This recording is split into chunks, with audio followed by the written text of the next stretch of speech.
திரு ஆவடிக்குமார், அதிமுக பாஜக கூட்டணி அப்படிங்கிற தேருக்கு யாரு முட்டுக்கட்டையா இருக்காங்க? யாரும் முட்டுக்கட்டையா இல்லை. இன்னைக்கு தமிழ்நாட்டை பொறுத்த வரைக்கும் களத்தில் நிற்கிற ஒரே கூட்டணி அனைத்து இந்திய அண்ணா திராவிட முன்னேற்ற கழக தலைமையில் அமைந்திருக்கின்ற தேசிய ஜனநாயக முன்னணி தான். இன்றைக்கி களத்தில் இன்றைக்கி கூட பார்த்தீங்களா, எங்கள் கட்சியினுடைய பொதுச் செயலாளர் புரட்சித் தமிழர் எடப்பாடியார் மக்களை சந்தித்து வாக்குகளை கேட்டுக்கொண்டிருக்கார். ஏறத்தாழ ஒரு 190-95 தொகுதிகளில் பிரச்சாரத்தையே முடிச்சிட்டோம். நாங்கள் அடுத்த கட்டத்தை நோக்கி நகர்ந்துக்கிட்டு இருக்கோம். நாங்கள் கூட்டணி இவங்க வருவாங்களா அவங்க வருவாங்களா, இந்த சோஷியல் மீடியாவில் ஒரு செய்தி பார்த்தேன். அண்ணா அறிவாலயத்தில் யாராவது ஓரமாக நின்னா கூட கூட்டம் ஐயோ வந்துட்டிங்களா வாங்கன்னு கூப்பிட்டு போய் ஃபோட்டோ ஷூட் நடத்துகிற ஒரு காட்சியை நாங்கள் செய்யலை. எங்களை பொறுத்த வரைக்கும் அவங்க பேச்சுவார்த்தை நடத்தி இவங்க வரணும்னு சொல்லி போகிறாங்க. அது எப்படி போகிற வரவங்களெல்லாம் கூப்பிடுறாங்கன்னு நம்ம சொல்ல. ஆமாம், இல்லை, அது நான் சோஷியல் மீடியாவில் பார்த்தேன்னு தான் சொன்னேன். அதனால் அதை நீங்கள் எப்படி எடுத்துக்கிட்டாலும் எனக்கு அதை பற்றி கவலை இல்லை.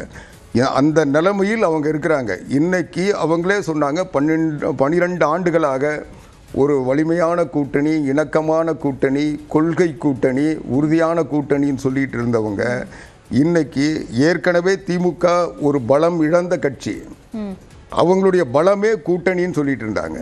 இந்த 14-15 கட்சிகள் தான் அவங்களுடைய பலம்னு இவ்வளோ நாள் சொல்லிட்டு இருந்தாங்க. இப்போ அந்த 14 கட்சி கூட்டணியும் பலம் இல்லை, இன்னும் புதுசாக வர கட்சி தான் பலன்ட்டு இன்னைக்கு பல கட்சிகளை சேர்த்துக்கிட்டு இருக்காங்க. இல்ல சார், திமுக கூட்டணி கொள்கை கூட்டணின்னு அவங்க சொல்றாங்க. அதிமுகவோட கூட்டணி அப்படிங்கிறது தேர்தலுக்கான கூட்டணி அப்படிங்கறத எடப்பாடி பழனிசாமி சொல்றாரு. இல்லம்மா, என்ன பேச விடுமா. அண்ணா திராவிட முன்னேற்ற கழக கூட்டணி தேர்தல் கூட்டணி தான். எங்களுடைய கொள்கையை பாரதிய ஜனதா கட்சி ஏற்றுக்க வேண்டிய அவசியம் இல்லை. பாரதிய ஜனதா கட்சி கொள்கையை நாங்கள் ஏற்றுக்கவில்லை. எங்கள் கூட்டணியில் வர கட்சிகளுக்கெல்லாம் தனித்தனியாக ஒவ்வொரு கட்சிக்கும் கொள்கையும் நிலைப்பாடும் உண்டு. நாங்கள் தேர்தலுக்காக தான் கூட்டணி சேர்ந்திருக்கோம். அதில் எந்த விதமான சந்தேகமும் எங்களுக்கு இல்லை. நாங்கள் தேர்தல் கூட்டணி தான் அமைச்சிருக்கோம். இந்த தேர்தலுக்காக தான் கூட்டணி. அதனால தான் நாங்கள் தேர்தலாக அணுகிட்டு இருக்கோம்.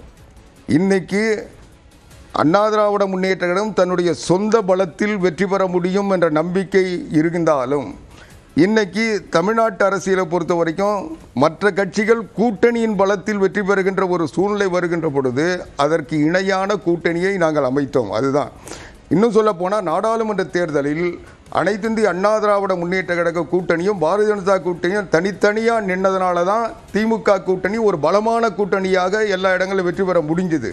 அது ஒன்றா இருந்திருந்தால் அந்த கூட்டணி வெற்றி பெற்றிருக்காதுன்றது எல்லாருக்குமே தெரியும். அதனால் அந்த தவறை நாங்கள் புரிந்து கொண்டதனால் எங்களுக்கு அந்த வாக்கு சிதைவு ஏற்படக்கூடாதுன்றதுக்காக இன்றைக்கு நாங்கள் கூட்டணி அமைத்திருக்கிறோம். எங்களை பொறுத்த வரைக்கும் இன்றைக்கு ஒரு கட்சியோட கூட்டணி சேர்றோன்னா அந்த கட்சி அதனுடைய பலம் எங்களுக்கு தெரியும், எங்களுடைய வலிமை அந்த கட்சிக்கு தெரியும். 2 பேரும் என்டிஏ கூட்டணியில இருந்த எல்லாருமே இப்ப இருக்காங்க சார். அதிமுகவோட கூட்டணியில இருந்த எல்லாரும் அதிமுகவோட இந்த தேர்தலில் இருக்காங்களா? நான் அதுதான் சொல்கிறேம்மா, இது தேர்தலுக்கான கூட்டணி. எங்கள் கூட இருந்தவங்கெல்லாம் இருக்குன்ற அவசியம் இல்லை. அண்ணா திராவிட முன்னேற்ற கழகம் வலிமையான பெரும்பான்மையோடு ஆட்சி அமைக்கும் அதிமுக ஆட்சி தான். நாங்கள் கூட்டணி சேர்றதுன்றது எங்கள் எதிர்ப்பு வாக்குகள் சிதறக்கூடாது, திமுக எதிர்ப்பு வாக்குகள் ஒருங்கிணைக்கணுன்ற நோக்கம்தான். இதில் வேறு நாங்கள் எந்த ஐடியாலஜியும் கிடையாது. எங்களை பொறுத்த வரைக்கும் புரட்சி தமிழர் எடப்பாடியார் மீண்டும் முதலமைச்சராக வரணும், அம்மாவின் ஆட்சி தொடரணும். கடந்த புரட்சி தமிழர் எடப்பாடியார் ஆட்சியினுடைய சாதனைகள், அதற்கு முன்ன புரட்சி தலைவி அம்மா அவர்கள் ஆட்சியில் நடைபெற்ற நல்ல திட்டங்கள் மறுபடியும் தமிழ்நாட்டில் நடைமுறைக்கு வரணும், அதை கொண்டு வரணும். தமிழ்நாட்டு மக்களுக்கு ஒரு நிம்மதியான அமைதியான, தமிழ்நாட்டு மக்களுக்கு எந்தவித பாதிப்பும் இல்லாத ஒரு ஆட்சியை உருவாக்கணும். அது புரட்சி தலைவர் எம்ஜிஆர் ஆட்சியாக இருக்கணுன்றதான் எங்களுடைய நோக்கம். அதுக்கான இலக்கு நோக்கி நாங்கள் பயணித்து கொண்டிருக்கிறோம். அதனால் எங்களை பொறுத்த வரைக்கும் எங்களோட கூட்டணிக்கு வர்ற கட்சிகளும் எங்களுக்கு தொல்லை தந்ததில்லை, தொல்லை தர கட்சிகளை நாங்கள் சேர்த்ததில்லை. அதனால் நாங்கள் இணக்கமான திமுக எதிர்ப்பு வாக்கு தான் அதிமுகவுக்கு நோக்கம். அப்படின்னா இப்போ கூட்டணியில் ஏற்கனவே இருந்த தேமுதிக திமுக பக்கம் போயிட்டாங்க, ஓபிஎஸும் திமுகவை நோக்கி நகர்ந்து விட்டார். அப்போ இதெல்லாம் வாக்கு சதவீதத்தில் ஒரு பாதிப்பு இருக்காது. நான் சிலதை பேச விட நினச்சா நீங்கள் பேச வைக்கிறீங்க. திமுக எதிர்ப்பு நிலையில் இருந்தாங்களா? அவங்க எங்களுக்கு யார் மதிப்பு தருவாங்களோ அவங்க கிட்ட போறேன்னு தான் சொல்லிட்டு இருந்தாங்க. அதிமுக மதிப்பு தரலன்னு எடுத்துக்கலாமா? நாங்க எங்களுக்கு அவங்களுடைய நிலை என்னவோ அவங்களுடைய தகுதி என்னவோ அது அடிப்படையில் தான் மதிப்பு தர முடியும். அவங்க துணை முதலமைச்சர் கேட்டாங்களா அதை கொடுப்பாங்களா? அவங்களுடைய தகுதியை அவங்க உணர்ந்திருந்தாங்கன்னா அவங்களுக்கு மதிப்பு தர முடியும். மதிப்பு என்பது அவர்களுடைய செயல்பாடுகளும் அவர்களுக்கு மக்களிடம் கிடைக்கின்ற ஆதரவும் உருவாக்குறதா மதிப்பு. இன்னொரு கட்சி தூக்கி வச்சு தலையில் சுமந்து மதிப்பு தர முடியாது. அது தேர்தலில் நடக்காது.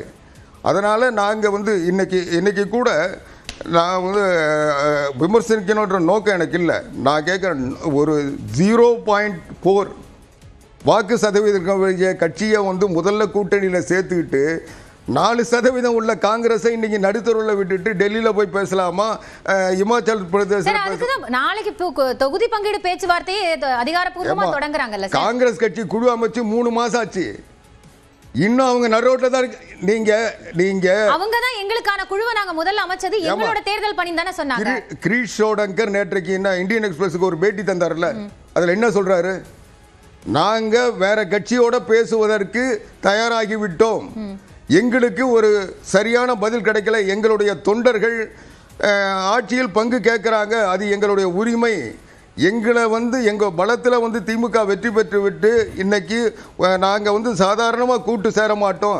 எங்களுக்கு உள்ளாட்சி துறையில் 20 விழுக்காடு வேணும். அந்த டிமாண்ட் ஏன் வருது?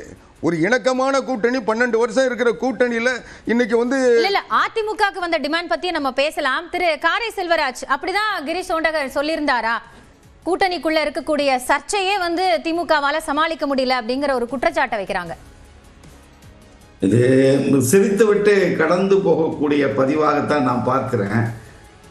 அண்ணன் ஆவடி குமார் அவர்கள் நீண்ட நாட்களுக்கு பிறகு விவாத அரங்கத்தில் இணைந்திருக்கிறார். அண்ணனுக்கு என்னுடைய வாழ்த்துக்கள்.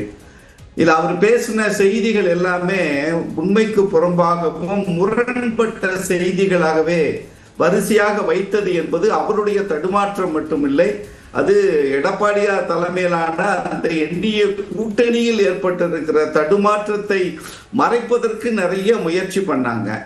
இப்போ தேர்தல் கூட்டணி என்பது, இந்த கூட்டணியில திமுக பொறுத்தவரை காங்கிரஸ் நிறைய தடுமாற்றங்கள் இருந்துச்சு. எடப்பாடி மட்டும்தான் களத்துல நிக்கிறாரு, 190 தொகுதிகளை விசிட் பண்ணிட்டாரு.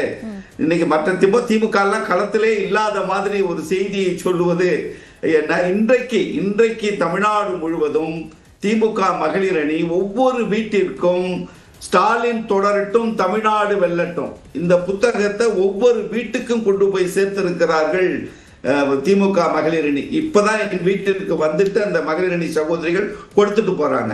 நாங்கள் தேர்தல் களத்தை பொதுக்கூட்டங்கள்ல பிரச்சார பயணங்கள் மூலமாக நடத்துவது ஒரு தேர்தல் பாணி என்று சொன்னால், அவர்கள் அதிமுகவை பொறுத்தவரை கட்சியில் உள்ள நிர்வாகிகளை ஒருங்கிணைப்பதற்காக அதை பயன்படுத்துகிறார்களே தவிர, எங்கள் கூட்டணியை பொறுத்தவரை மக்களை சந்தித்து வாக்கு கேட்கிற, எங்கள் சாதனைகளை சொல்லி வாக்கு கேட்கிற இடத்தில்